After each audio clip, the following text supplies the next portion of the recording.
come and share part of this journey.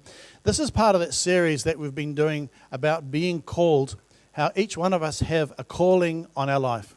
There is a calling that each one of us have as Christians, and there is a general calling on each of our lives, as we've been talking about over the last few weeks.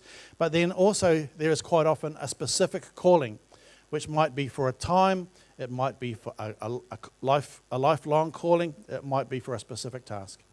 And so what we've done is we've invited 3 different people to come and share their story, because we want you to know that this is not just about being called to ministry. We're not bringing you the series so that you can volunteer in church. It may end up that way, but in fact, actually, God calls us to all sorts of places because, we're called to work in the world. We're called to things in our secular job. And there is actually really no difference in God's mind between secular and spiritual. It's all one life. And so, what has God called each one of us to? So I'm going to invite Stefan Rattray. Stefan is our Chair of Elders, but he is also the General Manager of BG Contracting. Contracting, I got that name right. And he has, I'll let him tell his own story. Yeah, you're taking my punchline. Isn't it terrible when your eyes get so bad you print out that size and you still can't see it without your glasses on? And then I'm putting these on and off all the time, so please forgive me if I'm sort of staring and going, oh yeah, I do recognise a few of you. Okay, so I just wanted to start just by saying this is a slightly confronting opportunity. This is not in my comfort zone, surprisingly. Usually I'm up here on Sunday nights and it's very comfortable, but I don't really feel comfortable about telling you the story because it feels a wee bit like I'm boasting, and so I just want to be clear that that is not the intention here. But I've realised this is an important message that this opportunity has provided, so I just want to share this in a genuine intent to show you what's been happening. So here goes. Our calling didn't arrive in a flash of lightning or thunder, or even any clear instructions. There was no audible voice. What happened instead was just a series of stepping stones. The invitation was simply to step from one to the other. It started early when I was in year 10, which for those of you who did the old school thing, that's Form 4, where I went to my pastor and I said, is there anything I can do to serve? And he said, I'll come back to you, Stephen, on that one. And a week later he said, yeah, the Form 7 or Year 11 boys need a leader. Would you be it? I said, yeah, I'll give that a go. So my only qualification that was that I was taller than most of them. So I rocked up with these scary, senior kids from school, the boys, and I led them for that year. And it was really awesome. They just bossed me around and I did everything they asked for. But become a pattern, really, for the rest of my leadership. Yeah, that was awesome. Then, of course, years later, met Sarah, of course, had family, and we moved to Kaikoura so that we could manage a development up there that I was working for the developer. And not long after that, an opportunity came up to buy and manage Fairways Apartments, which is a 5-star accommodation complex there in Kaikoura. Had no business experience, let alone starting something up like that. And I certainly never had any desire in any part of my life to actually get into business. But this door opened and we decided to step through. In fact, I remember the first day we opened the door of this motel and the press had dropped off their 5 copies of the press, which I was pretty stoked about. It was a wee perk of having accommodation. You sort of got to get the press for free. And I remember the front page of the headline saying, "Global Recession imminent.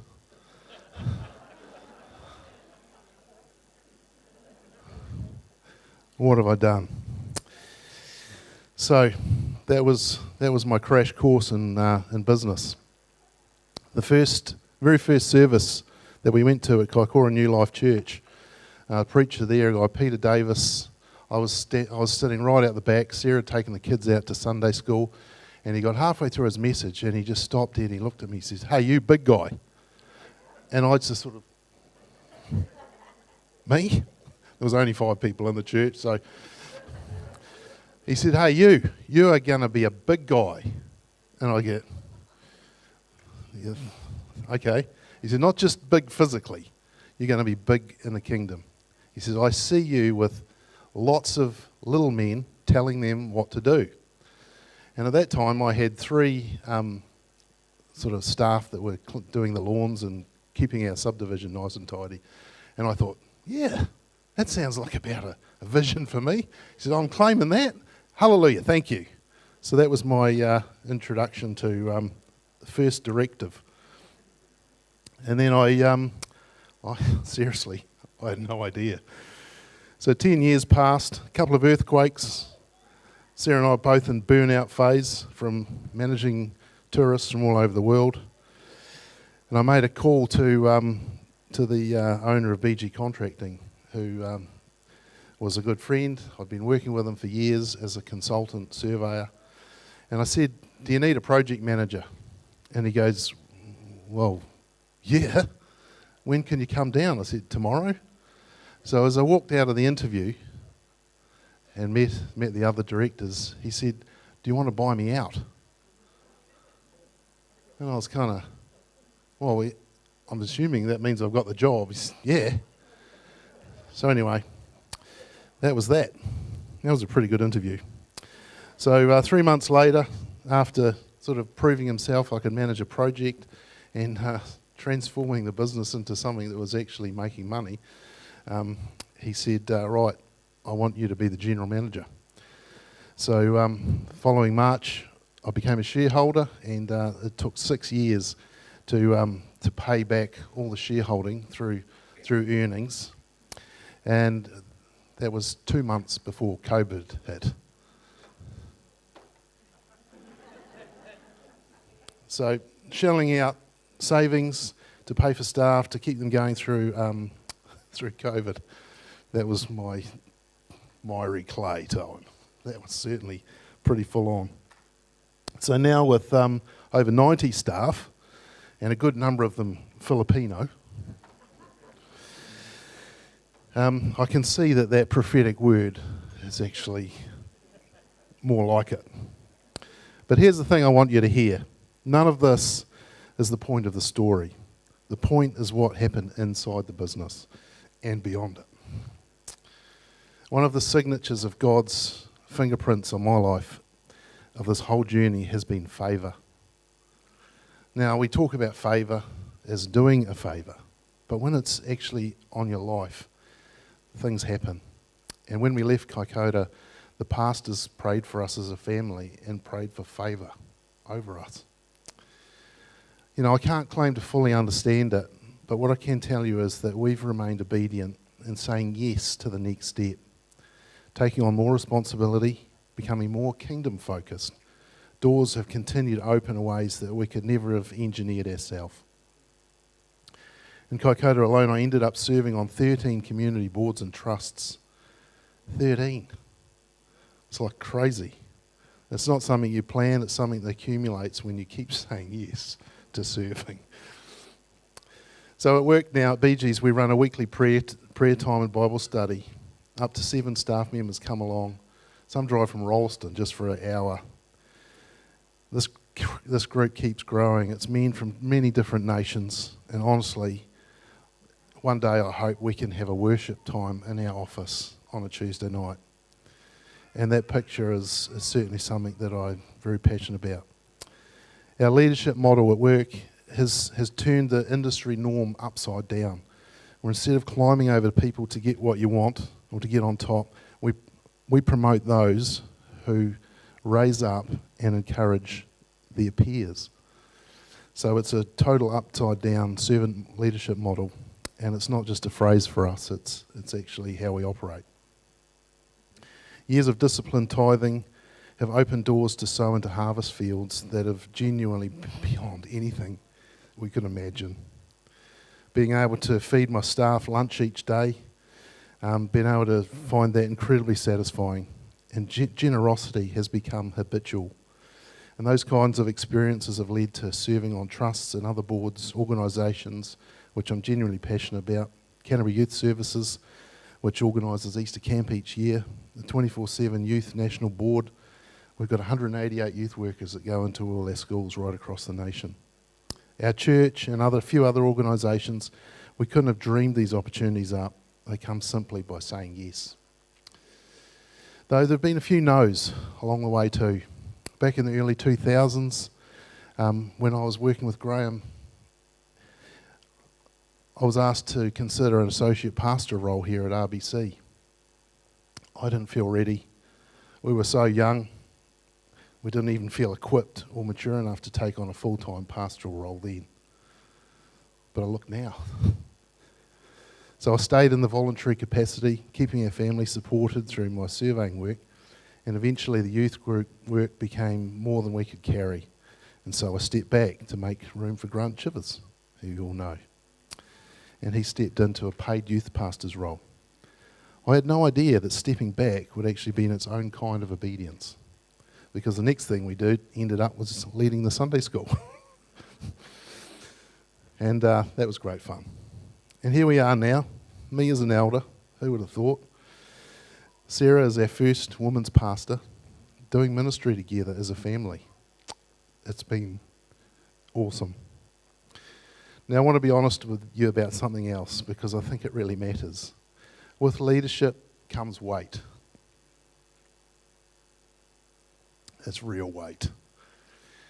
There have been many, many sleepless nights.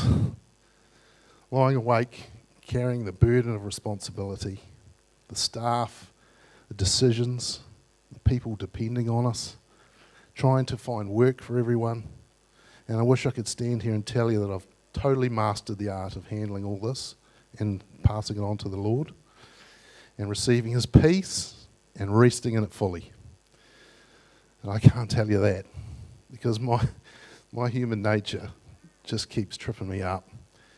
I keep picking it all up again, trying to carry it alone. So I'm a walking work in progress. Maybe that's the most honest thing I can say today. The calling is real. The favour is real. The struggle is as well. So what is this calling for me? At its core, it's always been about leadership.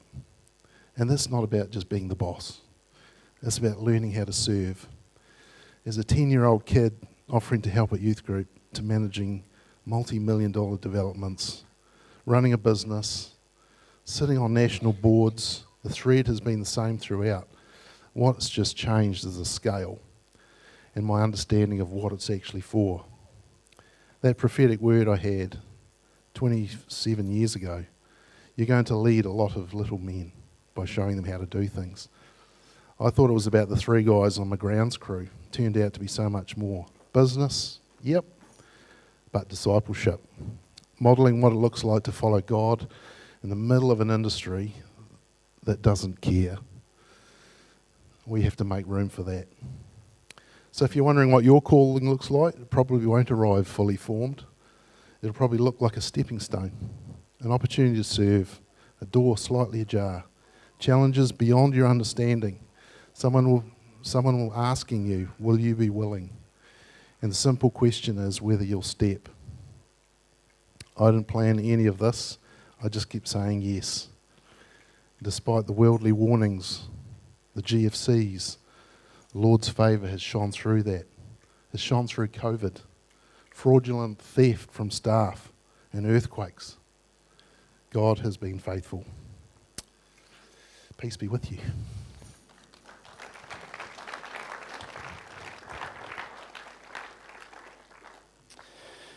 Thanks, Stefan.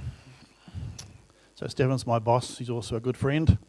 and it's been great to get to know him better as he's been on eldership and as we've journeyed over these last few years.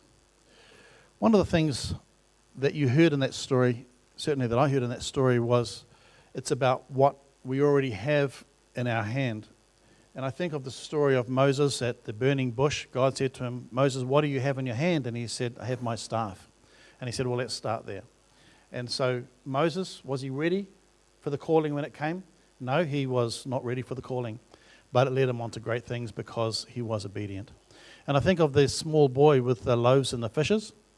You know, like he brought his loaves and his fishes to Jesus, and then he saw this remarkable story play out of how God used that to multiply to many people. And I imagine he sat there in awe and went, all I did was I gave him my lunch. And look what he's done with it. That would have stayed with him for life. And I wonder how that affected the rest of his life, that first step that he took. So I'm going to call on our second speaker today, which is Tracy Perry.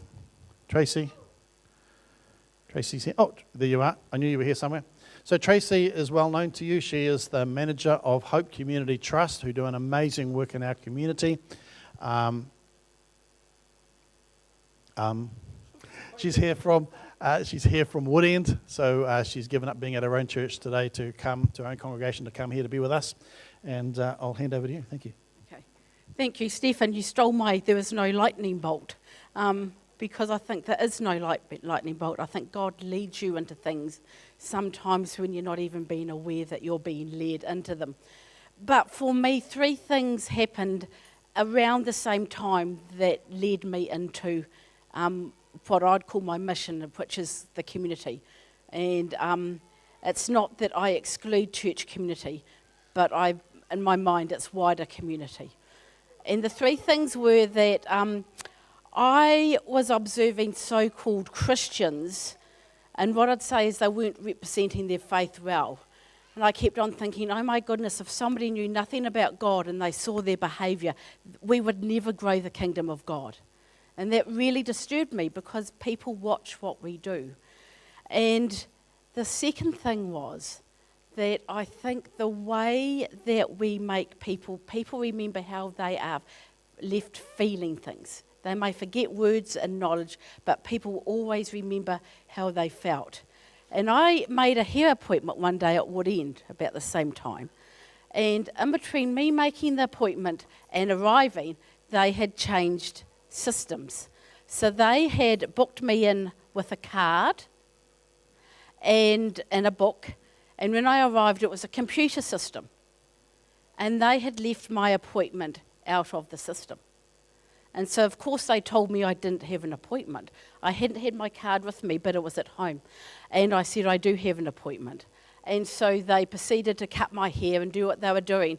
But they took an extremely long time. They talked about me when I was there, and I've never been treated so terribly in my life. And so after that, I've decided I'm never going to treat anybody that left them feeling the way that they made me feel, because that was just wrong. So after my appointment, I went home and I got my card, and this is the appointment card, because I decided I'd keep it to remind me how not to treat people. So if you really want to know, it was at 10:30 on the 13th of December, which was a Tuesday. And I took my card back and I said to them, I just want you to know I did have an appointment. And of course they didn't apologise, and of course I never went there again. But even all these years later, I remember how they made me feel. And I was never going to make anybody feel like that if not consciously anyway. So that happened. And then I tied how I felt, the way I saw so-called Christians acting. In the back of my mind, I kept on hearing the verse from Matthew. And your second commandment is to love your neighbour as yourself. And I thought, what does that mean and what does that look like? And God kept on saying to me, if not you, then whom? If not you, then whom? And so I decided that I needed to show people Christ, because people remember that feeling.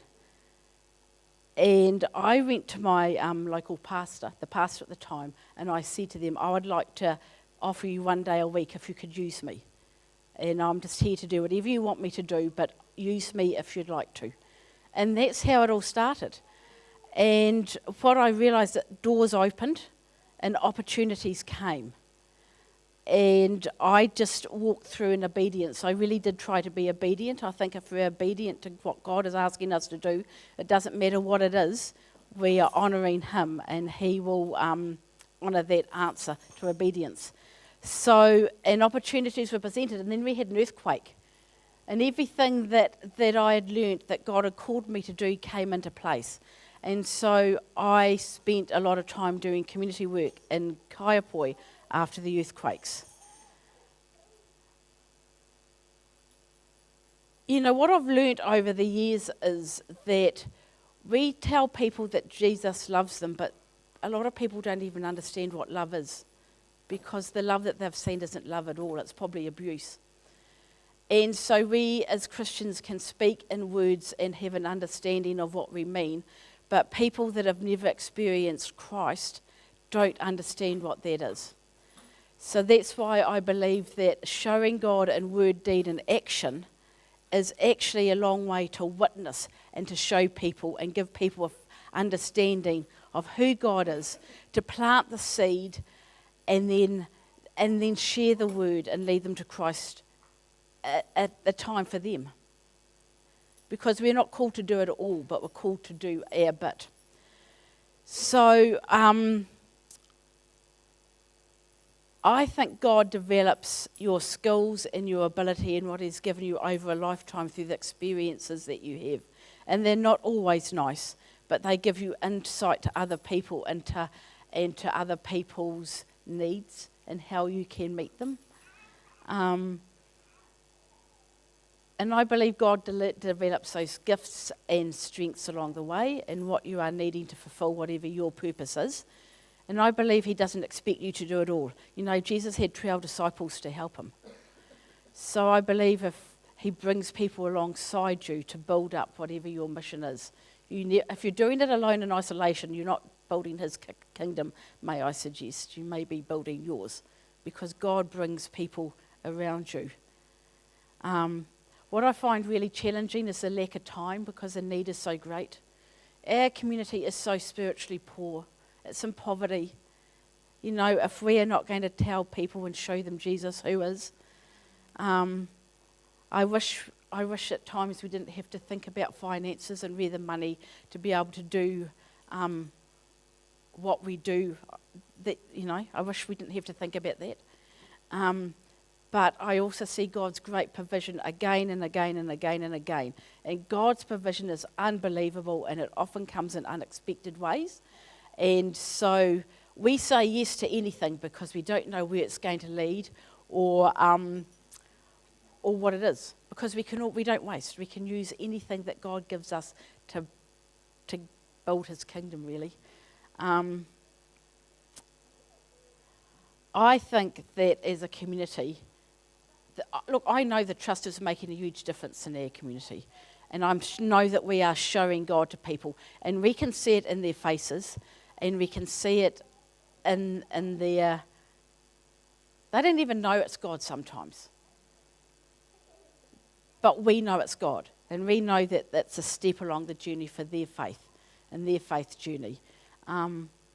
So I would be encouraged and follow the lead that He gives you, because He has got a purpose for you, no matter what age you are.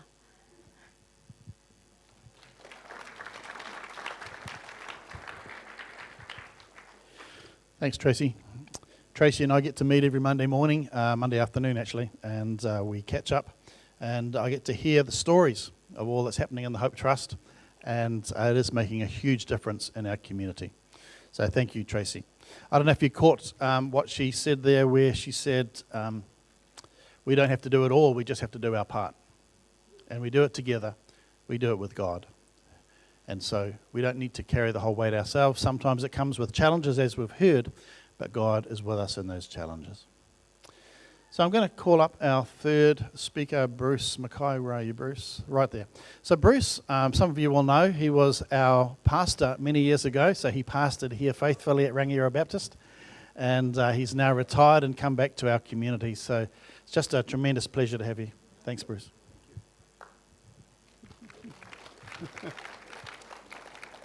Thank you. For those of you that don't know me, my name is Bruce. And hopefully what I'm going to share this morning is a little bit different than I've ever done before, but hopefully it'll help you to understand a bit of my personal journey, but also in some way may help some of you as you try and work out what your own personal journey with the Lord is. For what you may be interested to know, I'm 80 years old, or 80 years young. Started my spiritual journey in the late 60s. Probably aged about 22, 23, radically converted out of a totally non-Christian lifestyle, wandering the world. Had little knowledge of Christianity. My Christian ministry started the day I was converted, but has changed shape many times over the past 57 years. My journey began, at least I feel it began, it was a journey, first of all, as a call to surrender to the Lord. One of my, in my very early days as a Christian, God gave me a verse, that's my life verse, Proverbs 23:26. My son, give me your heart, let your eyes observe my ways. This was my personal call to total surrender. But it was also a call to total devotion to Christ. Some of you may remember last October-ish, there was a big storm up in Hamner. They closed the forest down for a while. There was so many trees down. We were up there a couple of days ago and absolutely surprised that some of the tracks are still closed because they haven't finished clearing up all the trees that were down. The storm was so bad. But a question rose in my mind when I was looking at all these trees. Why are some standing and some have fallen over? Well, I guess there's probably a lot of reasons for that. But at least one of those reasons must be shallow roots. And I think for me, I'm personally grateful that I was taught the importance of nurturing my roots with God as a very young Christian. Daily devotions, scripture memory, meditation, special times waiting on God, fasting, sharing Christ. For years, it's always been part of my personal daily routine with the Lord. My second big event for me was my call to New Zealand. As a young Christian for about 2 years, I think it was, I was invited to go to the Open Air Campaigners School of Evangelism. And in the middle of a lecture at that school, all of a sudden God spoke to me. Never had it happen again. Once since then. Amazing. I was just in the middle of this. There was no warning. All of a sudden, God spoke 5 words that changed my life. 5 words, you're never going home. To put that in context, if you imagine what I'm feeling as a young man, home is in Canada, family in Canada, my culture is Canada, my friends in Canada, my heritage is in Canada, and God says, you're never going home. As you can imagine, it took me some time to sort out my feelings, but I finally came to a conclusion after, I think it was several days, where I finally surrendered my future to Christ. Only to discover years later that God was not really saying you're never going back at all. He's really saying you're never going back to live. And the Lord opened up for us many, many opportunities to go back to Canada, which we were grateful for, and our family, able to take our kids back and whatnot. So my third call, I would call it many calls to service. A door opened when the School of Evangelism finished to Open Air Campaigners, where I went down to Dunedin. There was no direct guidance at all, only a sense of rightness and a sense of peace.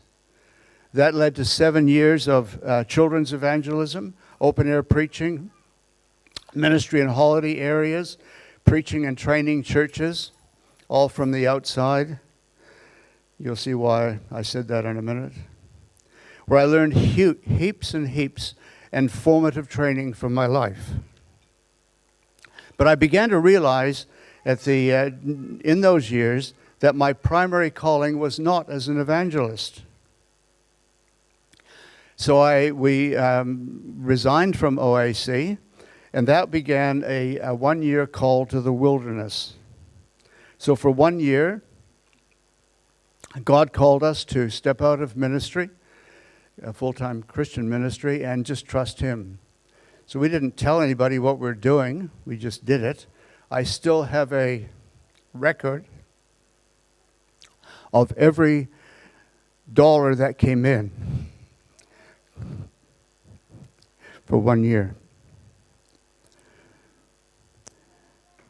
I'd always said to myself and to others that I would never, ever be a pastor. You know what's coming. As God began to change my mind, I had a ring one night from Brian Chivers. Some of you may know Brian. Brian asked if I'd be interested in coming to pastor the church here at Rangiora. I had no experience or training in actually pastoring a church. And as we talked and shared over the idea, we decided to give it a go for 6 months. Well, that lasted 10 years. Lots of fond memories of what God did during that time, and many of you, it's been really cool to catch up. Some of you are still here, which is really nice. And Brian and Esther, I must say, were a huge help to me, or to both of us, during our time here, and a huge support for us. But there were also others as well. So really grateful. Oh, there. Yeah, thanks very much, Esther. After 10 years, we felt it was time to move on. No bells and whistles, just a sense of that's what wanted. That was followed by 17 years as a pastor in Oamaru. And Oasis, we've finished that, came up to Christchurch at Papanui Baptist, where we led as part of a team ministry, a ministry to older people for 11 or 12 years. And that was a wonderful time of just being involved with that team. People from all over the city were coming into our services. Just to sum up 50 plus years of Christian service. First of all, my calling is definitely to the church, equipping, helping, inspiring, and motivating. Secondly, every new door that we've gone through has always been very scary. There's been very little, no direct guidance, apart from that real sense of peace and affirmation from those around us.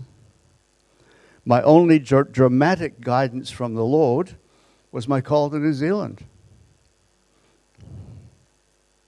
Fourthly, obedience and courage to move or to stop were the main characteristics of each move.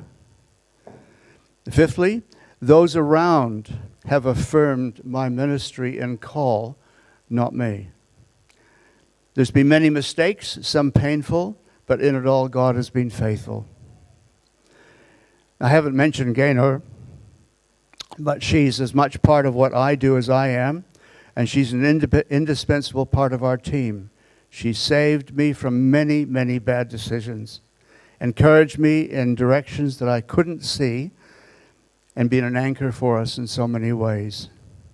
Thank you for all your thoughtful advice and sacrifice over the years. And I must say, she's much easier on the eyes than I am. Just one little thought to sum up.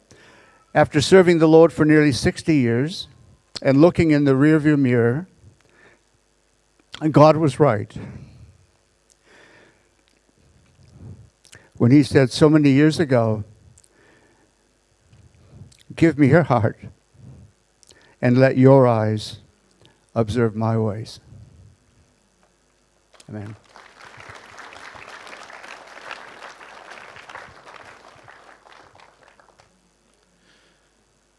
Thank you, Bruce. I was intrigued when I heard that Bruce was coming back to be part of our community because I had never met him. But it's been lovely getting to know you and Gaynor. And thrilled that they are out at part of the Wood End community out there and doing great work out there as well. So I don't know if that helps you. We wanted to today just flesh out what different callings might look like, because they all look different, don't they? It comes down really to being open to what God is saying and being obedient to what God is saying. And sometimes it just, you look back and you struggle to see where the turning point was. It was just like a whole lot of little things add up to where you are now. But as you look back, you can see that God was in it at each point. I mean, if I look right back to how I came into ministry, it was probably when I was about 12. It was the starting point. I struggled hugely with self-esteem and self-worth and very shy. I decided one day that I would do something about that, and so I made some decisions. One of them was that I would learn how to be a public speaker, because to me that was like absolute death. And so I went to the elders of my church and said I'd like to learn how to become a preacher, which is not as hard as it sounds because my father was one of the elders. So they put on a preaching course, and then one thing led to another. And then I made a promise to God. I said, I won't chase any preaching opportunities, but if people ask me to preach, I will. And so people kept asking me to preach, and it was a result of preaching at Village Baptist that they then said to me, would you consider being a pastor? And I said, no, I'm a preacher, I'm not a pastor. And so, that journey began. And so I look back to a decision, a simple decision I made as a 12-year-old, and it has led me to where I am now. And you might say, well, that was coincidence, but I say, no, that was God. And hopefully, as your pastor, you think that was also God. So, obedience, listening to God. What is God saying to you? I want to close our time with a verse. It's a verse that I have read to you before. It is a verse that sums up to me this whole business of calling. Ephesians chapter 2 from the Amplified Version says, "For we are his workmanship, his own master work, a work of art, created in Christ Jesus, reborn from above, spiritually transformed, renewed, ready to be used, for good works which God prepared for us beforehand, taking paths which he set, so that we would walk in them, living the good life which he prearranged and made ready for us." You're a work of art. You're on a path that God has set for you. So just keep listening to God. Keep putting one foot in front of the other, being obedient, and he will lead you to the things that he will